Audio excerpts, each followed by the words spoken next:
George Shurley, sports injuries, 18.1. Okay, my name is George Shurley and this is my extrinsic factors PowerPoint on sports injuries. In this PowerPoint I'm going to go through extrinsic factors to injuries in sport. I'm then going to explain preventative measures and their effect. So there are many different types of injuries. Listed at the top here have those such as pulled muscle, concussion, sprain, strain.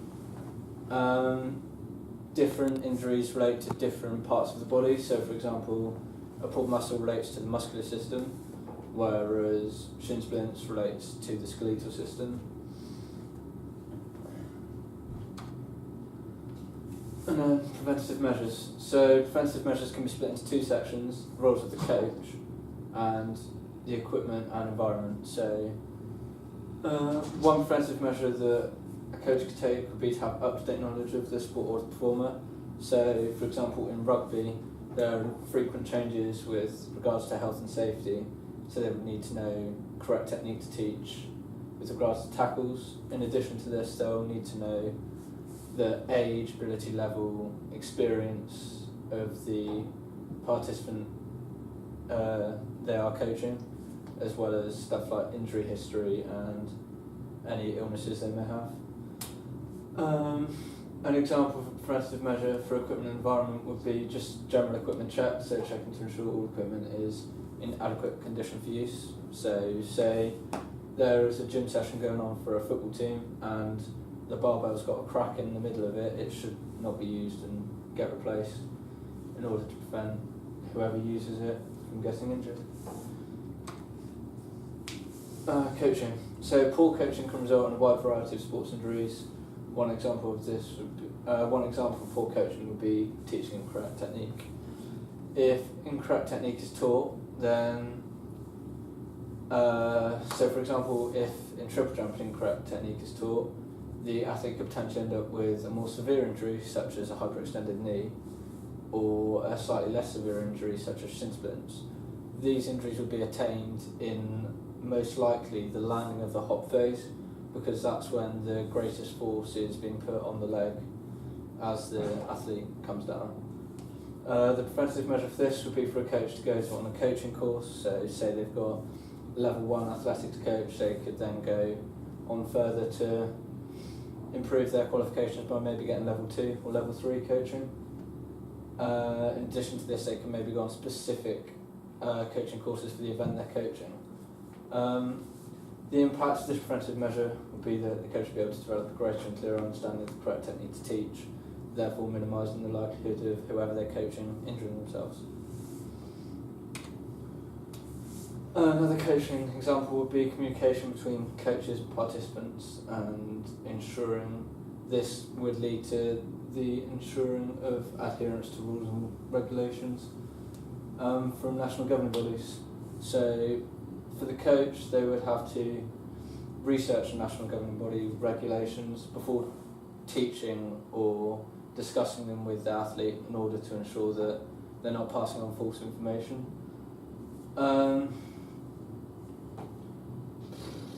This is a preventative measure that the coach can take, and then the impact of this would be that this would prevent the participant from getting used to non-regulation rules. So for example, using long distance athletic spikes in long jump because they wouldn't have the cushioning and support to protect joints such as the ankle, or a gum shield, shin pads in hockey. So if you're not using correct shin pads in hockey, if you're only wearing football shin pads, then more of your shin is exposed and could lead to further or more severe injuries. What might be some of the injuries in hockey that might have occurred through lack of adherence to rules? So if you weren't to wear a gum shield in hockey, then in a tackling situation the ball may fly up, hit you in the face, and this could lead to injuries such as a cut lip or loss of a tooth, fractured jaw in serious situations. Incorrect technique. So this section links well with the previous slide of coaching. Incorrect technique is normally going to be attained by an athlete when they've been coached it from training sessions. So, for example, tackling in rugby can lead to extremely serious injuries such as concussion or a broken collarbone if incorrect technique is used. A preventive measure for this would be for a coach to check or ensure they have up-to-date knowledge on correct techniques. So this could be checked on the RFU website, checking the governing body rules and regulations, and then the impact of this would be to ensure that the coach is not putting any of the participants they're coaching at risk of any injuries as a result of incorrect technique being used. Another example for incorrect technique would be poor technique being taught in hockey. For example, if a player swings back the stick going in for a tackle, if they swing the stick upwards, this could then result in them hitting their participant, their opponent, either in the arm, face.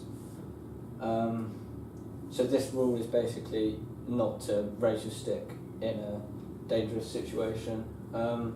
If this rule is broken, then it could result in injuries such as broken jaw or dislocated eye socket. A preventive measure for this is for players to go on coaching courses so they learn the correct technique, and to ensure that they go on coaching courses for their own ability. So if they're new to the sport, it wouldn't be a good idea for them to go on an advanced coaching course with high ability players. The result of this would be that the participant would be less likely to cause serious injuries to opposing players. What can a coach do here? In this situation, if a coach is working with novice players, they would first break down and give visual demonstrations of how to perform a correct tackle, and then if they see incorrect technique being used, they would then pause the session, further demonstrate what the athlete was doing wrong and what they need to do to make their technique correct. Environmental. The environment could lead to various different injuries such as slips or falls in wet or cold weather, sunstroke, heat stroke, sunburn, dehydration, fainting. They are all examples of what could occur in extremely hot weather. Then slips, falls and fainting could all result in injuries such as concussion or sprained or broken ankles, cuts and bruises due to the fall. The weather is a key element of the environment. Wet weather links to the slips and falls I was talking about earlier, and then this can result in players falling over. A preventive measure which could be taken would be to call any activities off which may put participants' health and safety at risk if the event was to still be carried out. So, for example, if it's been raining a lot and there's a football fixture due to occur, but the pitch is waterlogged and every time you sprint or change direction you just fall over, then it would be wise to call this fixture off in case of injuries such as sprained ankles, twisted ankles. And this will remove the risk of a participant being injured as a result of the environment. Hot weather could lead to dehydration, which could then result in blurred vision, dizziness and potentially fainting. From fainting there are many potential injuries such as concussion or broken bone. The preventive measure for this would be for the umpire, referee or official, depending on the sport, allowing for regular water breaks during competition which wouldn't normally be in place. So for example, in a previous World Cup they had what would not general regulation water breaks every 15 to 20 minutes, because otherwise it would be unsafe for the players to be exercising at that intensity for such a prolonged period of time in the heat they were in. The impact of this preventive measure would be that the participants should be able to stay hydrated and would therefore be less likely to experience symptoms of dehydration, allowing for them to still perform at their optimum level in the weather conditions they're experiencing. When you talk about preventive measures, you've got some nice ideas there. How will they determine whether or not will they be following any sort of procedure for this or for the environment? Well, most likely there would be some kind of rules, governing body, regulations which state if the environment is over a certain temperature, then they may have to implement water breaks or something of this kind to help keep players at safety. Okay. Clothing and footwear. So personal protective equipment is one example of clothing and footwear. An example of PPE would be a gum shield in rugby. The purpose of this is to minimise severity of injuries to the mouth. Another example of PPE which is more relevant to clothing and footwear is event-specific spikes in athletics. So for example, if you are competing in a steeplechase, then you're less likely to want big bulky javelin spikes because they'll make it harder to run and less safe when clearing the hurdles. Another example would be wearing AstroTurf boots on a 3G pitch for football instead of wearing normal metal studs, because this would metal studs are more likely to lead you slipping over on an AstroTurf as well as damaging the surface. A preventive measure for this would be for the umpire, referee or official to check the footwear of all participants before the competition begins. So they would line up all participants, ensuring that all footwear is adhering to national governing body regulations. And then the impact of this measure would be to ensure no one is participating in non-regulation footwear and therefore putting themselves or any opponents at risk. Another clothing and footwear example would be if it's extremely cold, then it would be recommended when playing football, rugby, hockey, any outdoor sports really, that a thermal layer is worn underneath your shirt. So potential injuries or illnesses which could arise if not wearing a thermal in cold weather could be those like frostbite, hypothermia, or in maybe minor cases just cold.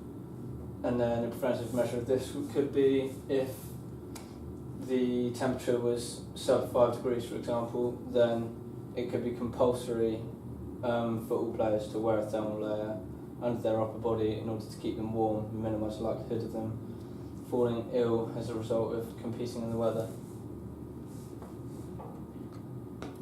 Safety hazards.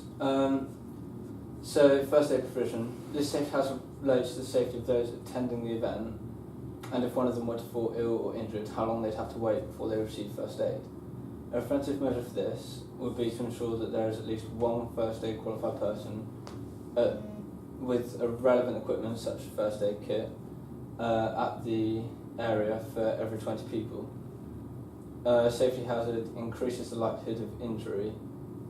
For example, if glass was on a football pitch, then the likelihood of a player cutting themselves or getting glass stuck inside them is higher. And then a risk assessment, either both before the event and an ongoing risk assessment by coaches and the officials during the match, could prevent this from occurring. And then risk assessments, this prevents safety hazards relating to the environment becoming dangerous for participants, and they ensure safety of the area where the activity is being run. So they check risks to see what risks are there, determine the likelihood of them occurring, and then what the severity of these risks could potentially be. And as a result of this, changes can be made which are required based on the hazards found.